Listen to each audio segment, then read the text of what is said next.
boys and girls, students of Buddhist Sunday School, parents, grandparents, teachers of Buddhist Sunday School and Dhamma classes.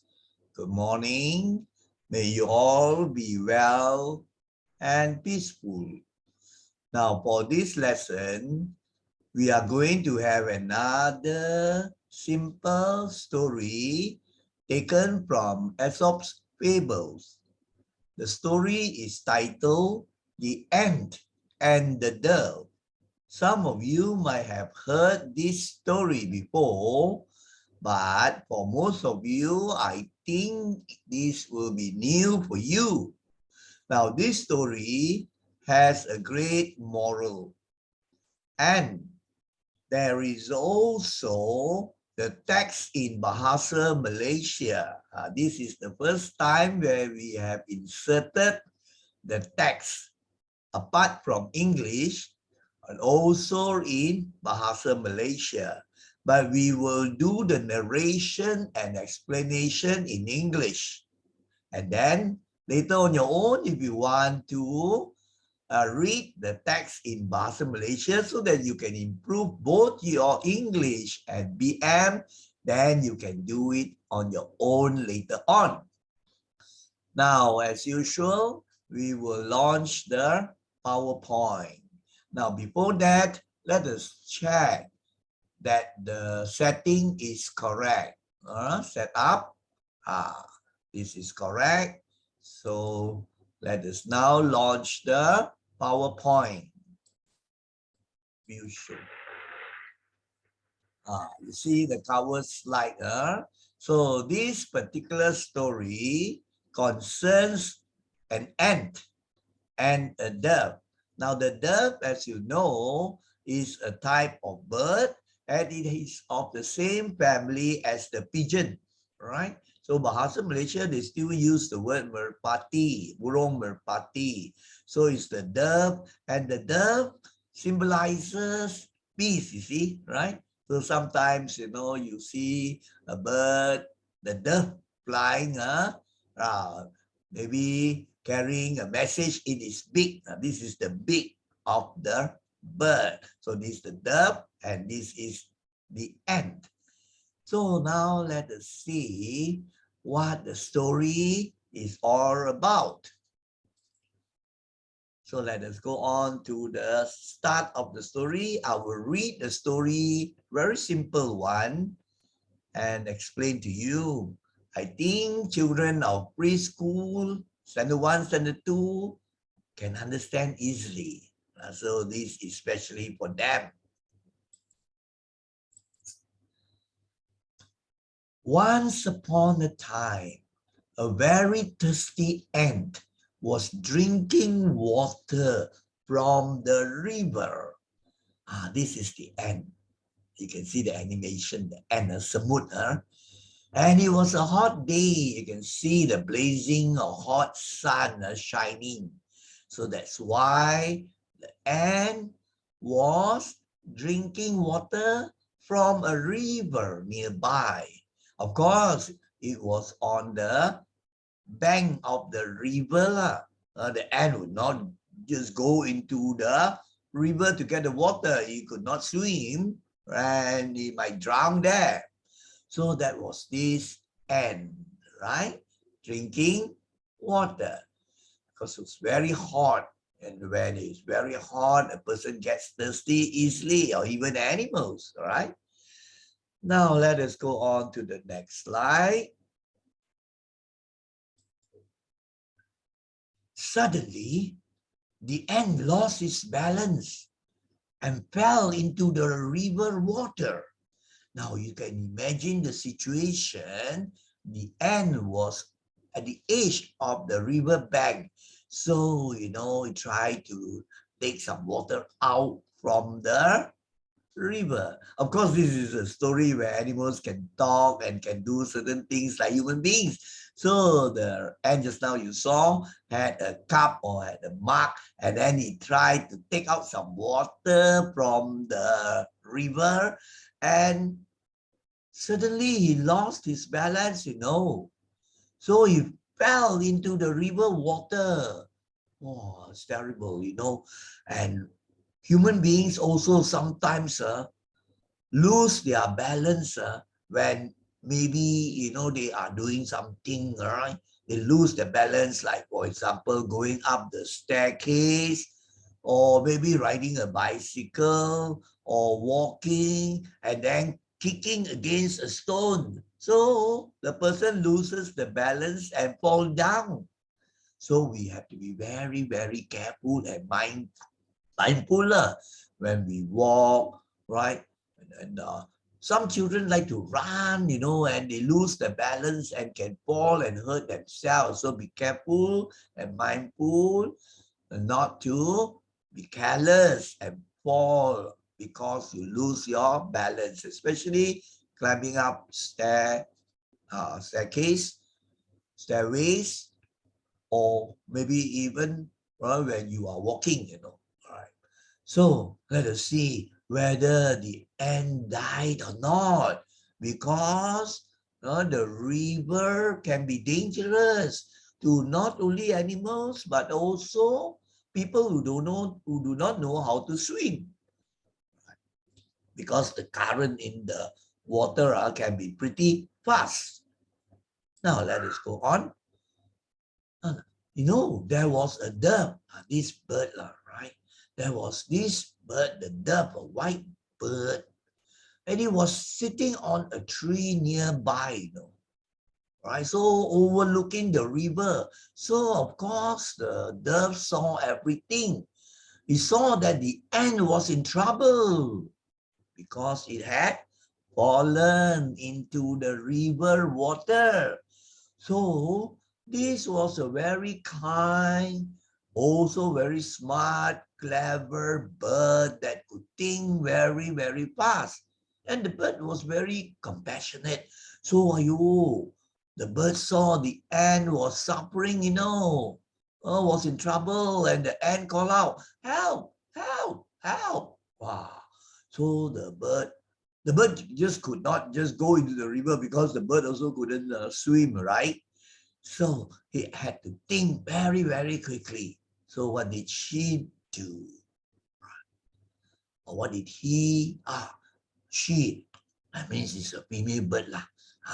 So she quickly plucked off a leaf from the tree. The tree has leaves, right? You can see. So she quickly plucked off one from the tree and drop it into the river.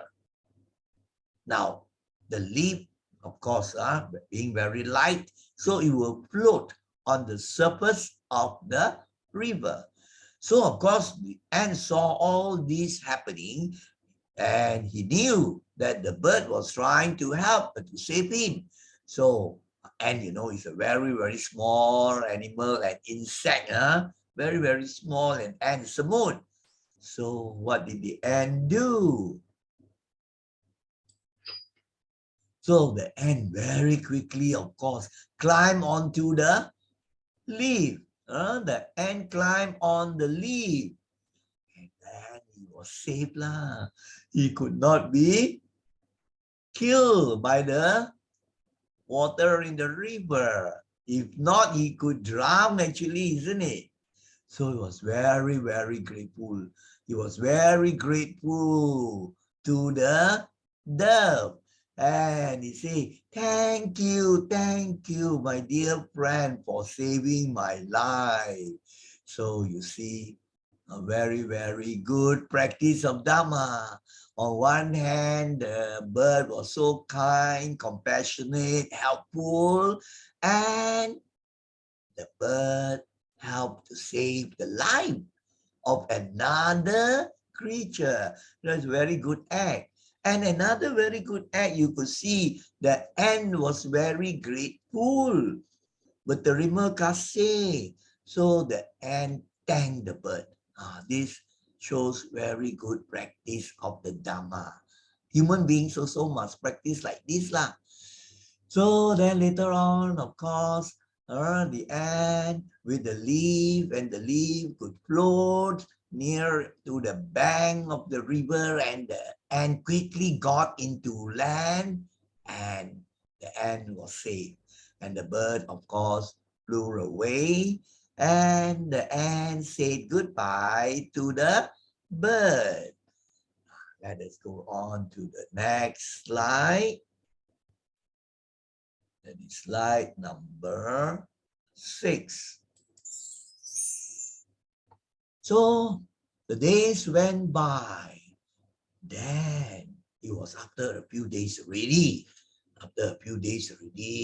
In the area, the ant was still very close to the place where the bird, the dove lah, usually hang around lah, because there was a tree and birds like to, go and rest on the branches of the tree. So after a few days, the dove, as usual, very carefree, flying here and there. Then after some time, he wanted to rest, right? Right.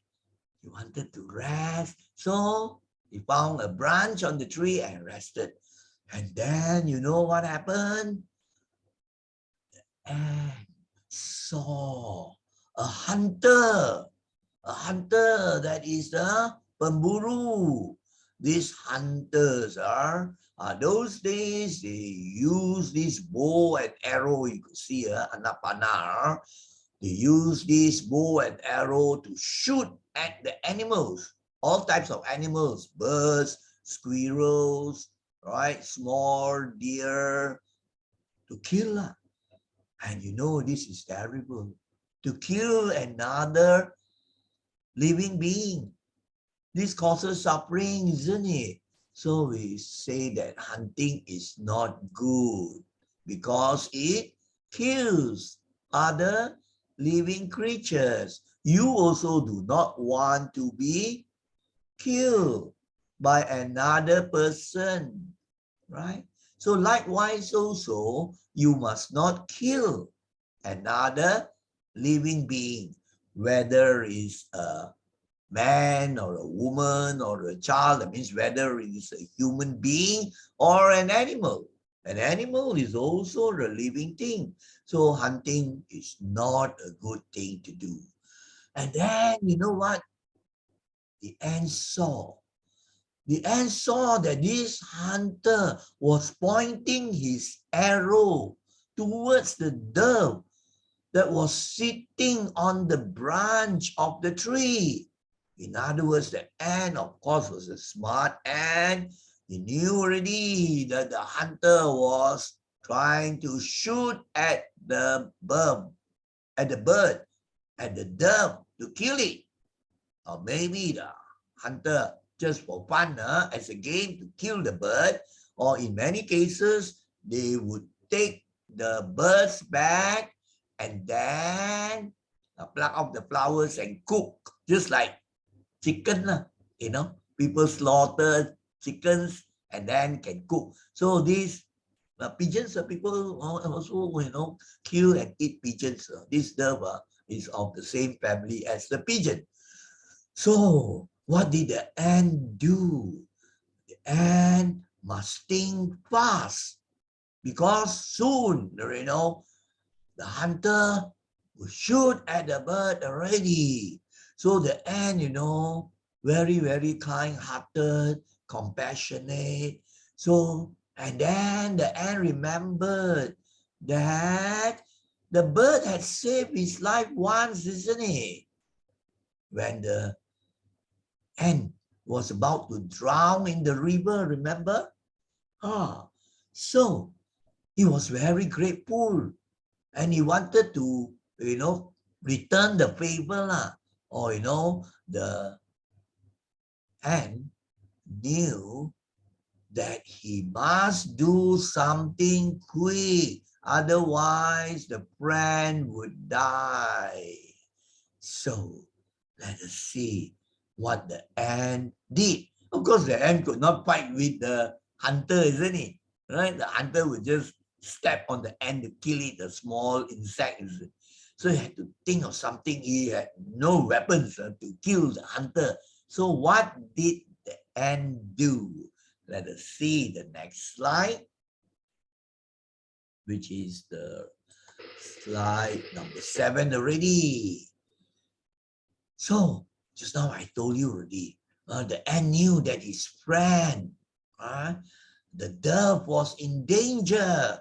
So he had to do something very, very quickly. So he very, very fast, he crawled towards the hunter. He was not very far away from the hunter. So, he went towards the one of the feet lah. Oh, you can say the one of the legs lah, but it was around the area of the feet lah, one of the feet, right? And then it quickly bit, he quickly bit, menggigit lah, menggigit kaki. That is the foot. Ants can bite, isn't it? So when the ants bite you, there is a stinging pain, isn't it? Some ants, of course, can give very, very painful bites. Some not so painful. So this ant bit heavily on the foot of the hunter. So the hunter, he was aiming at the dove, right, on the other side here. And he felt the pain. So he was distracted already. So he couldn't shoot the arrow properly already because ho tong sakit. So he was shouting. Then what happened? Could the bird be saved? Did the hunter manage to shoot at the dove and kill it? Let us see the next slide. So, of course, as I say, right, the hunter felt the pain. So his, way of handling the bow and arrow was not good already. He was not able to aim at the target. So when he shot the arrow went off the target. In other words, the hunter's arrow missed the dove. As you could see, it just by the side flew and missed the bird. So, wow, the bird was very lucky. So this time, the ant saved the dove, right? The ant returned the favor because the dove had saved him once, isn't it? So lucky. Then the dove quickly flew away from the hunter. So the hunter could not kill the dove. So then the hunter later on maybe went back or whatever lah. So from here we see, so the ant saved the bird. The first time it was the dove saving the ant. So you see, interesting, isn't it? We'll learn the Dhamma lessons and the moral lessons later at the coming slides. So now we go to slide number 9. So the before actually the bird flew away, it quickly flew near the ant, and then the dove thanked the ant. Terima kasih, 谢谢. 你救我的命啊 Anda selamatkan nyawa saya. So the bird was very, very thankful. She thanked the ant for saving her life, But the ant, of course, say, you are welcome. I'm very grateful to you. Remember, you saved my life just not long ago. Probably some days ago only, a few days ago only, you saved my life. So now I'm happy to repay that favor. I'm grateful to you. So both of them were very, very happy and they became friends forever. Actually, in Buddhism, there's no such thing as forever. It means for a long, long time until they pass away to be reborn again, isn't it? So, of course, they would meet from time to time, they would meet as friends and chit-chat. Animals in this Aesop fable could talk. So you see, a very, very simple but beautiful story with good moral lessons. Now let us look at the main moral lesson, all right, as written in the book. Now here there is a animated image of friends make life so precious. It's very important to have good friends, isn't it? Here is a case where you have good friendship, right? Both have good qualities. So when you make friends, make sure you choose your friends properly. Choose good friends. I think I have posted something about how to choose and get good friends. Because if you mix with the wrong friends lead you astray and you do bad. So you should not have bad friends. Have good friends. And they are very precious, right? They help one another. You know, there's a proverb, a friend in need is a friend indeed. Whenever, you are in trouble, the good friend will come to your help. The bad friend will run away from you. The bad friend will only come to you when you are maybe rich. You can give them presents and so on. So be careful of the lousy friends. Now let us look at the next slide. That is the moral of the story as in the book. One good deed deserves another, or one good turn deserves another, which means if somebody does something or does you a favor or helps you with a good action, then you should sort of pay back to return the favor, isn't it? To be grateful, to be of a thankful heart, to repay the debt. But nowadays you see so many people are not grateful, I know, right? So when you help people, of course, we don't expect anything, but it is the duty of the person who is helped to return the favor or not, to be grateful, to be grateful. Just as you know very well, very, very important is to be grateful to the parents for all the things the parents have done for you, how much sacrifice. That is filial piety, gratitude to the parents, right?父母恩lah.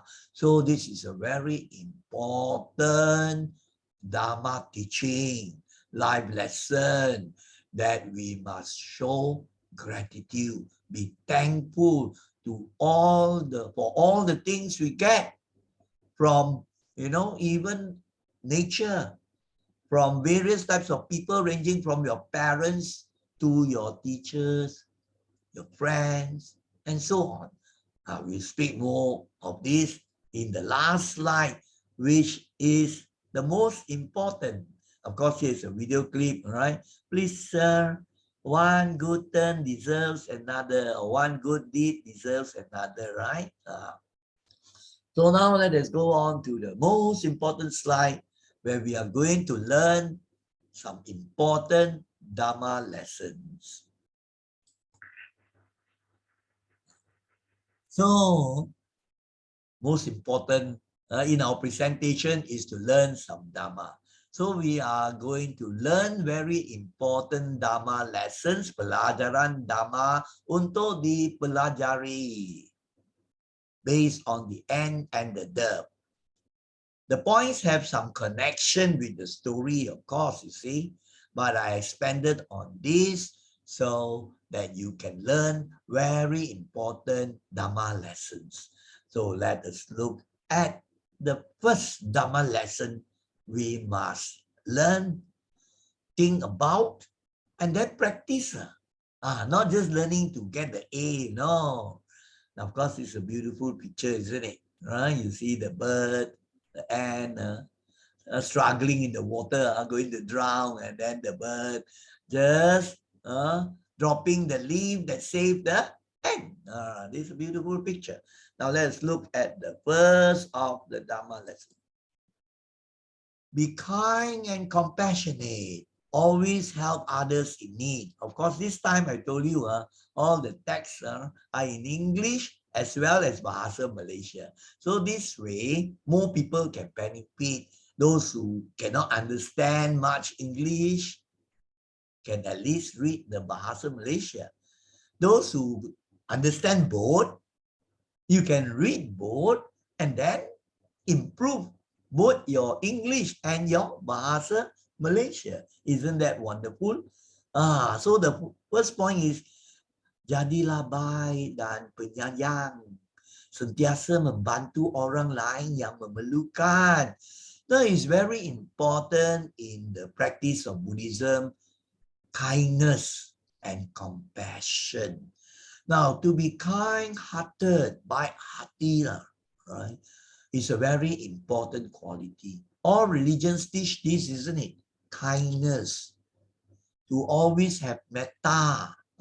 Metta is 慈爱, loving kindness towards all people and other living beings like animals even. All types of living beings, even spirits. We must have metta. So you see, if you are kind, then you have done good. You will do good things. You have a kind heart. So that is a meritorious, that is a good karma action. And this will bring good consequences or results. Right? So this is a very important quality. Remember, kindness is that language that all religions speak. All religions talk about being kind, isn't it? But today, unfortunately, so many people are not kind, They are not willing to help people in need, all right? They only think of money, and then self-interest, what I can get for myself. Selfish, mementingkan diri only. That is not good. So that is kindness. Now, compassion is even higher than kindness. It is a godly or divine quality.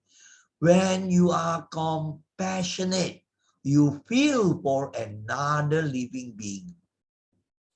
When you see or hear about another living being in trouble, suffering, in pain, you feel for them. You also feel, so pitiful. You feel for them, and then you know what? You have that strong intention. You want to help so that the suffering becomes less. So you see in this story, right? The dove, very compassionate, isn't it? Feel sorry for the ant that is suffering, nearly going to drown, So he feels the trouble, he feels the suffering, the pain of the ant, and then he decides to do something to take away the suffering, to save his life. That is compassion. So if you practice compassion to a high level, you are very near to becoming a Buddha already. So the message is, we must always help others in need. Not discriminating. Some people say, I only help my friend. I only help this person of the same religion. I only help this person because he is of the same race. That is wrong attitude. We help all in need, irrespective of their race, their religion, right? Or their culture or beliefs or whatever. We always help others who need help. That is a very good Dhamma lesson to learn. Now let us look at the next one. Good begets good. Now that is a very important karma lesson. That is the teaching of karma, right? Karma is intention. Now, good begets good basically is what bite, the balas bite. Buat jahat dibalas jahat. Do good and good will come back to you. Do bad and bad will come back to you. That is the law of karma, cause and effect. So you have to remember this very, very well. One of the very important Dhamma teachings. Just now we already did. One good deed deserves another. One good turn deserves another. So you have, various actual cases of people doing good and getting the good also in this life, There are some people, who are so generous to do dana, and not long later in this life, wow, they strike the lottery, or they get something, a great reward, because very spontaneously they help. Naturally, they help the dana. Now, if the good doesn't come in this life, do not forget that we have rebirths. We will be reborn again after we die, and the rewards will come. So people who are very, very helpful, for example, will be reborn later on as rich people, wealthy, right? So you do something good comes back to you in this life and also in future lives, So you see, that is so important. On the other hand, you have to be careful. You must avoid any evil. Now, talking about hunting, there was an actual case, where two friends, went hunting in the forest or jungle. Now, hunting was their hobby, It is not a good hobby because when you hunt, you cause fear and suffering to animals. Imagine if the mother monkey gets hunted and killed. What will be the feeling of the children, the little monkeys? Likewise also for the other animals, isn't it? They will be so very frightened, being chased by the hunters. And now worse, people use guns. Those days they use bows and arrows. So it's causing fear and then also suffering. Once you get, shot, you get the pain from the arrow. You get hit by the bullet. You don't die immediately. You get a great pain first and then you die. So that is bad karma, isn't it? So what happened to these two people who went hunting was this. So they hunted They shot some of the birds and squirrels. And then after that too, separated because they went different places to hunt for more animals. And then one of them got shot. I think that it was a gun already, Used a gun to shoot at his friend, Why? Because he thought it was an animal. He suddenly, maybe his eyes or whatever got blurred already, very excited. So he saw the friend and shot the friend with the gun. This is actual case. So when you think, you see, the vipaka or the result of the karma ripens so fast, because the hunter, the friend was doing something bad, isn't it? Had killed animals, no matter how many animals he had shot already. So according to the law of karma, if you kill living beings, people or animals, then your life will be short. If not this life, then the future life. So this case here, actual case, this life itself. So he was killed by the friend. This is actually a true story. So be careful, right? Not to do those evil actions like, killing, your precepts, killing, then you must not have stealing, or you must not steal or take things that are not given to you, and you must not commit sexual misconduct. Important things I remind you again and again, because evil begets evil. Bad brings bad. And then you must not lie. You must not carry tales, talk bad about other people. You must not use bad words or vulgar words. And you must not gossip, talk nonsense, speech that is wasting time lah, non-beneficial, what we call frivolous talk, and rumor mongering also. So all these waste time. You talk good things that will help other people. Like for example, if you discuss Dhamma, that is the best lah. So these are the things you must not do. So that is the second Dhamma lesson, very important. Now let us look at the third one. Oh, this one suddenly becomes like that. Now, after you will see at the last slide. Now we go to the fourth one first. Now, always think mindfully and wisely before you act, right? It's very important to think with wisdom and be mindful to focus on the situation, correct? Because as you know, right, very important, we must think fast also and to think in the right way, right? Otherwise, it will be too late. So in this case here, you see both the bird and the ant could think mindfully. They just focus their attention on the situation. Like the first case, when the ant was in trouble, then the bird with the great compassion could think mindfully. He just concentrated on the situation mindfully, not thinking of other things really, but just how to help. So he could think wisely. And what was the wise action? He quickly picked or plucked the leaf, you know. He quickly plucked the leaf and dropped the leaf onto the river water, isn't it? So this way, then he could help the ant to be safe.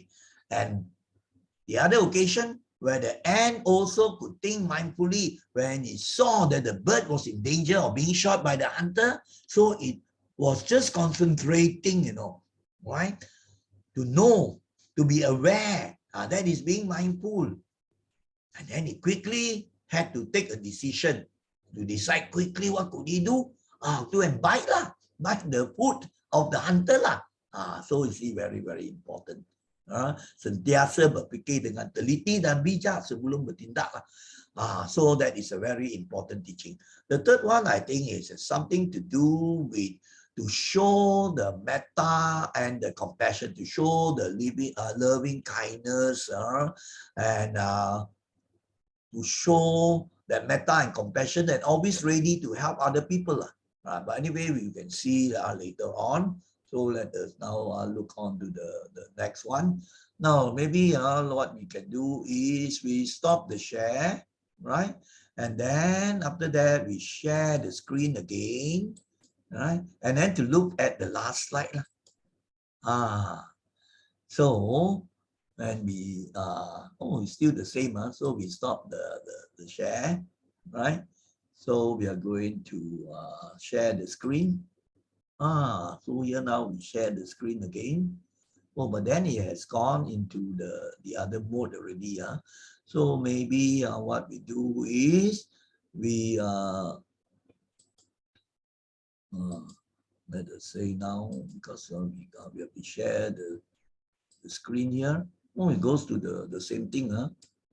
So maybe let us look and see whether we cannot get this one here. Oh, it goes to the end already.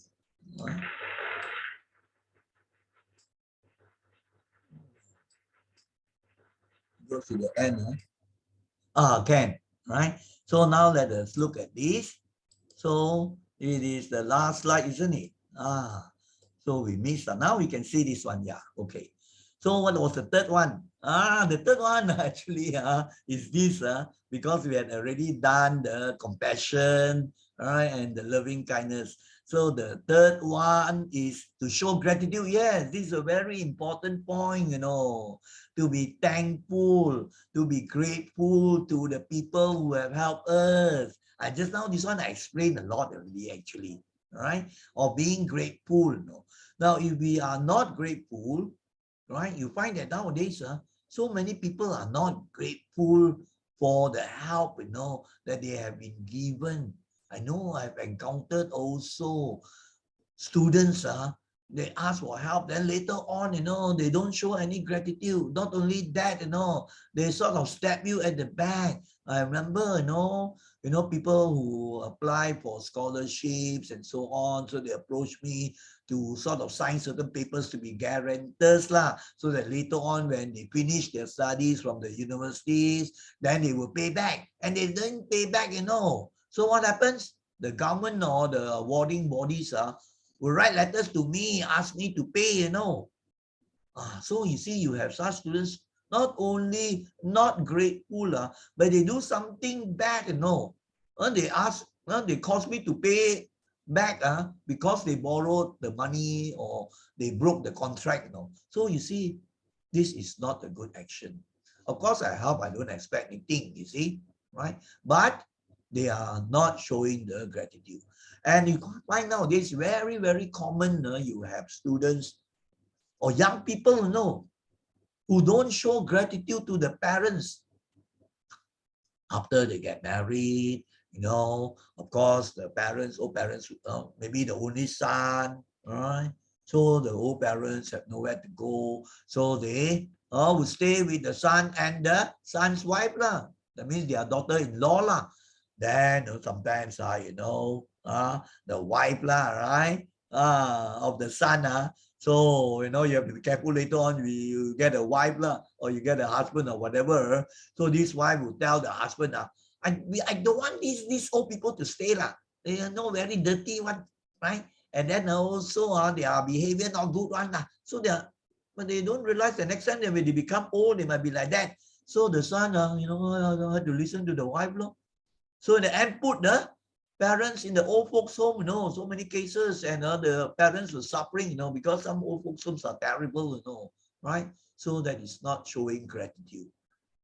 So later on, then you will get something bad in return. When you become old, what happens? Your children also treat you like this. So showing gratitude is very, very important. Tunjukkan rasa terima kasih lah. To be grateful. So there are many, many stories about showing gratitude. If we don't show gratitude, something bad will happen to us also. Right.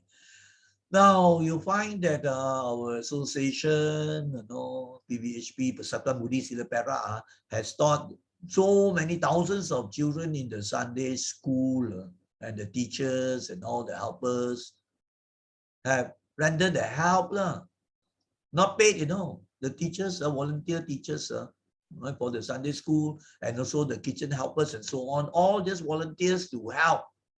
But if you reflect and see, how many of those students actually show the gratitude?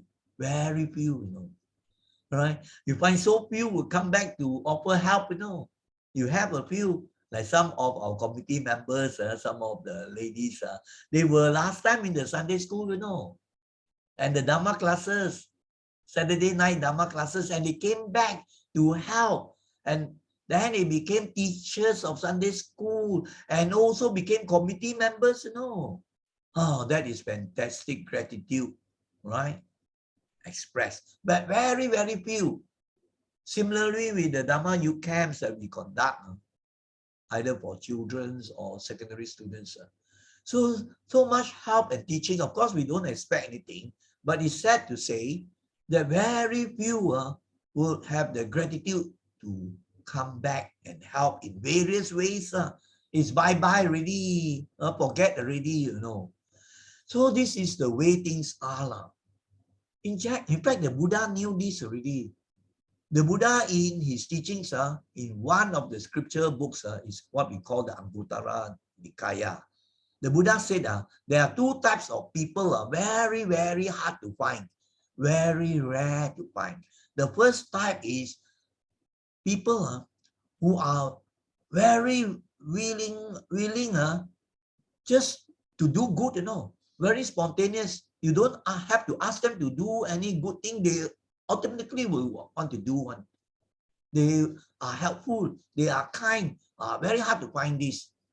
Maybe from the past life they have brought this dharma, this karma with them. So very hard to find people who are kind-hearted, willing to help very, very naturally and spontaneously. That's the first type. The second type, the Buddha said, very, very hard to find a grateful person. Very true. So now I say, of the thousands and thousands that the association PBHP has given help, how many really returned and gave the help? Very few. So the Buddha really knew, because the world is full of Mara temptations, so many things to do. I say, now we got YouTube you got Netflix you get smart games to play So we find very difficult to get people. I really could vouch for it because having been in PBHP for more than 30 years already, I could see, the change. Last time, for example, PBHP library, the time I was taking charge, I could get 40 to 60 students to run the community PBH library, right? Volunteer student librarians, right? To keep the library running, afternoon shift, and then at night also, Monday to Friday, and then Saturday half day, and then Sunday also half day. Could go on for years, but as the years went by, and these people have been caught by Mara already. So very few, couldn't even get one volunteer later on already. So we had to sort of get one teacher, right, or an adult to give an allowance to run the library. So what the Buddha says is very difficult. It's very difficult to find a person who is very, very spontaneous in kindness and willing to help, and who is showing gratitude. Right? I don't mean to criticize people, but I'm telling you that's the way things are. But if you are not like that, then you are very, very special. You are full of gratitude, always willing to help, keep all the precepts, doing the dana, all this, and you are heading in the right direction. You will get lots of benefits, and you will also reap the rewards, not only in this life, but also in future lives. So, boys and girls, I hope you have learned these very important 4 Dhamma lessons.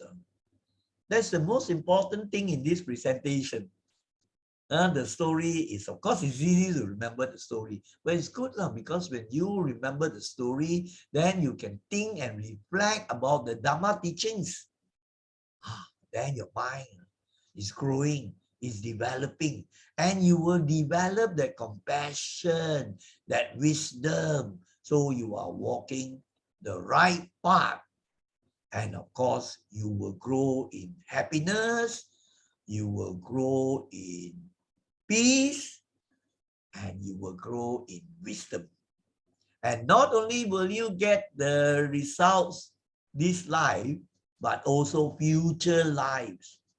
Even if you don't get the result this life, but rest assured that the good karma will ripen in the future life and lives to come, many lives. So we hope you can think about the good Dhamma lessons. And likewise also, if youth members, right, and also uncles, aunties, parents who are watching this presentation will bear this in mind, and they also will help to teach and practice accordingly to the Dhamma, right? So let us now stop the anyway, before we conclude, I think I can stop before we conclude, I would like to take this opportunity to thank all boys and girls, the students of Buddhist Sunday School, Dhamma classes, parents and grandparents are watching the presentation, and also the teachers, right? And all who are watching this, and we hope those who can also share the story, and most important, to share the Dhamma to others. The gift of Dhamma is the greatest gift. So to share the Dharma is good karma. It is a very, very meritorious action, a good action that will bring good results to share the Dhamma. As I said just now, the gift of Dhamma is the greatest gift because it will help you to grow in your mind, in compassion and wisdom, isn't it? So before we conclude, so let us say sadhu 3 times. Sadhu, sadhu, sadhu. Boys and girls, the students of Buddhist Sunday School and Dhamma classes, teachers of Buddhist Sunday School, parents and grandparents, right? May you all be well, happy, peaceful, and may you all have the Dhamma at your heart always. Take care.